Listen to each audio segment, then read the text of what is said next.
All right, welcome back for another deep dive.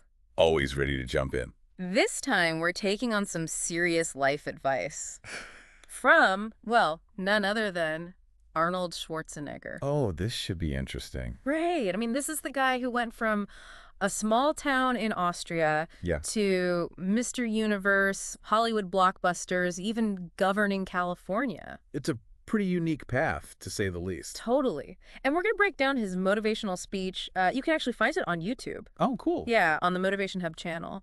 And in it, he lays out some pretty powerful, I think, rules for achieving success. I'm curious, though. His journey is so specific. Yeah. How much of it really translates to, well, the average person? That's exactly what we're here to figure out. Okay, I like it. And Schwarzenegger doesn't waste any time. He jumps right in with this rule that I think resonates no matter what your field is. Okay, let's hear it. Have a vision. Classic advice. But how does he make it unique? He doesn't just toss it out there as like a nice idea. Right. He really illustrates it with this vivid story from his own childhood. Okay, so paint the picture for me. Okay, so imagine post-World War II Austria. Not exactly a place known for, boundless opportunity. Right. But Schwarzenegger talks about watching this documentary about America, and he describes these towering skyscrapers, the endless freeways, and he just feels this instant pull. He was just 11 years old, but he knew right then he didn't want to be confined to his little village. Wow. So he didn't just passively dream about America then? Not at all. He actively sought out like a blueprint to actually get there. Fascinating. And that's where Red Park comes in. Exactly. This three-time Mr. Universe. Okay. Who also managed to make that transition into acting. Right. Starring in movies and really living this life of fame and fortune. So Schwarzenegger saw in Park a tangible example of what was possible. Absolutely. And that's what solidified his goals. But what's so interesting is how closely he studied Park's journey. Like he was taking notes. Totally. Like he learned that Park actually honed his acting skills by performing in these small theaters across Europe. Oh, interesting. Using the income from his bodybuilding competitions to fund that passion. And, Schwarzenegger actually applied that same strategy later on. Ah, I see. Leveraging his bodybuilding fame to, break into Hollywood. It's like he had this roadmap to follow. Yeah, exactly. And it's about more than just having a role model. It's about really understanding the steps they took. Yeah, dissecting their methods, seeing the path laid out. Right. You see that it's been done before, so you know it's possible for you too. It's almost like finding that, hidden instruction manual for success. That's a great way to put it. So you have the vision, you see the blueprint, but then what? Well, this is where it gets really interesting. Schwarzenegger talks about how visualizing his goals, becoming Mr. Universe, conquering Hollywood, actually made the hard work enjoyable. Wait, so he's saying he actually looked forward to the grind. Yeah, he found a way to turn it into a game almost, Okay. where each challenge brought him closer to that ultimate prize. That's huge. Because so many people struggle to find that purpose, right? Exactly. I mean, think about it. Schwarzenegger even shares this really kind of sobering statistic. What's that? 74% of Americans hate their jobs. Wow.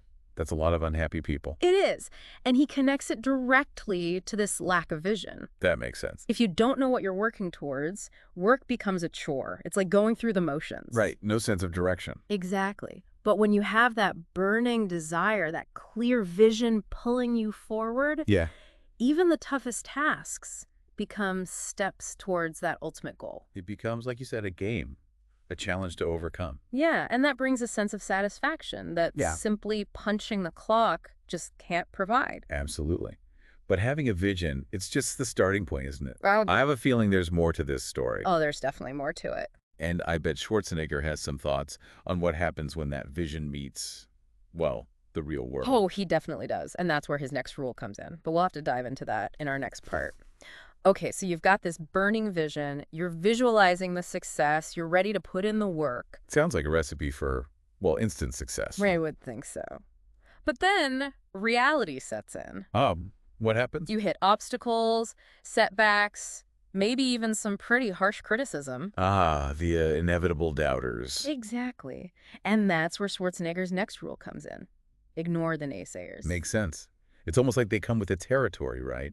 Those voices of doubt, people telling you it can't be done. It's like the moment you try to do something different, something outside the ordinary, Yeah. they just emerge.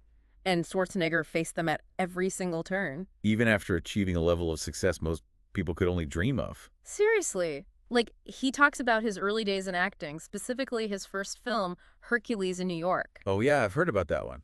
Total flop. Critically panned. Ouch. But he didn't let that one setback derail his entire vision for a Hollywood career. That's resilience right there. For sure. But what's even more interesting is how he often turned these perceived weaknesses into strengths.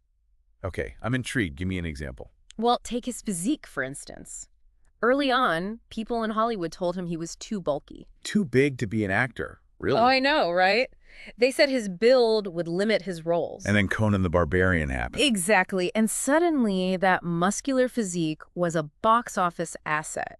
You could say that again? There's even this quote from the director, something like, if we wouldn't have had Arnold, we would have had to build one. Wow. Talk about turning a perceived negative into a major positive. He totally did. And that theme, it pops up again and again throughout his career. So, like, what else? Well, even his accent, something that was often ridiculed, became totally iconic in The Terminator. It's true. He really made it his own. He owned it. Yeah. Embraced what made him unique, refused to conform to, those standard Hollywood expectations. It really speaks to that quote by Nelson Mandela. I think Schwarzenegger mentions it in the speech, too. Oh, yeah, the one about everything being impossible until someone does it. That's the one. Yeah. And Schwarzenegger, he truly embodies that. He saw the impossible as a challenge, like an opportunity to prove those doubters wrong. And let's not forget his insane work ethic. He talks about applying that same dedication he had in bodybuilding, those, 5-6 hours of daily training to his acting career, English classes, accent reduction courses, anything to improve. He really went all in. But I do want to be careful here. We don't want to just glorify this hustle culture without some nuance. Yeah, it's a good point. It's got to be more than just relentless drive. There needs to be some mindful reflection too, right? Right. Like, how do you know you're not just charging ahead blindly? Exactly. How do you make sure you're moving in the right direction? Maybe that ties back to having that clear vision, right? I think you're onto something. If you've got that sense of purpose, it guides your efforts, helps you avoid getting sidetracked by, all the noise. Exactly. It's like having that inner compass. Mm. Keeps you aligned with your goals, even when you're facing external pressure, negativity, all of that. So, okay, we've got this idea of ignoring the naysayers. But what does that actually look like in practice? Good question. Do you just completely shut out all criticism? Or is there, a more nuanced approach? I think it's less about ignoring all feedback. Yeah. And more about being discerning, like recognizing the difference between constructive criticism and negativity that's just meant to hold you back. You've got to be able to separate the signal from the noise. Right. And recognize those voices that are rooted in maybe fear or jealousy. Mm-hmm. And then you choose to focus on the ones that are genuinely trying to help you grow. So you're saying you develop this, filter. Yeah, I think so. You learn to identify who to listen to. But even then, there are times when criticism stings. Oh, absolutely. Mm-hmm. Especially when it comes from people we respect. I think Schwarzenegger would even admit to that. Right. Like, he wasn't immune to it, but he learned to use that negativity as fuel. He channeled it, didn't he? Yeah, into his work, into proving those doubters wrong. Yeah. Almost like he flipped the script. He really did, turning their negativity into motivation. That's a powerful lesson. We have a choice when we encounter negativity.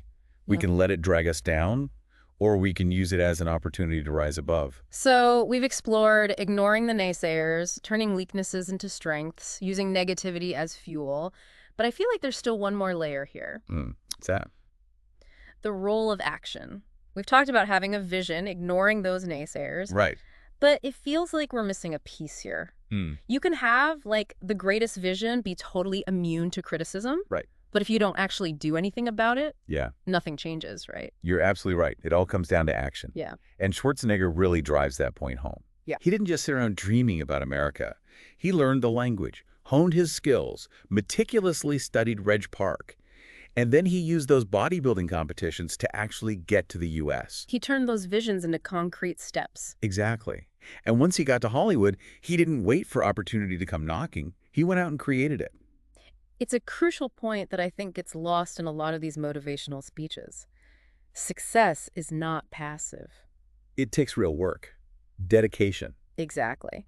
And that's where a lot of people stumble. They get caught up in the dreaming and planning, but never actually take the leap. So it's not enough To have the vision, ignore the negativity, you have to be willing to put in the work. You have to back it up with action. And that's where I think all these pieces we've been talking about really come together. Oh, yeah. How so? That strong vision, it acts as a driving force, keeps you going when things get tough. And then being able to ignore those naysayers, well, that helps you maintain your focus, your confidence. They almost work together. I think so. It's like a feedback loop.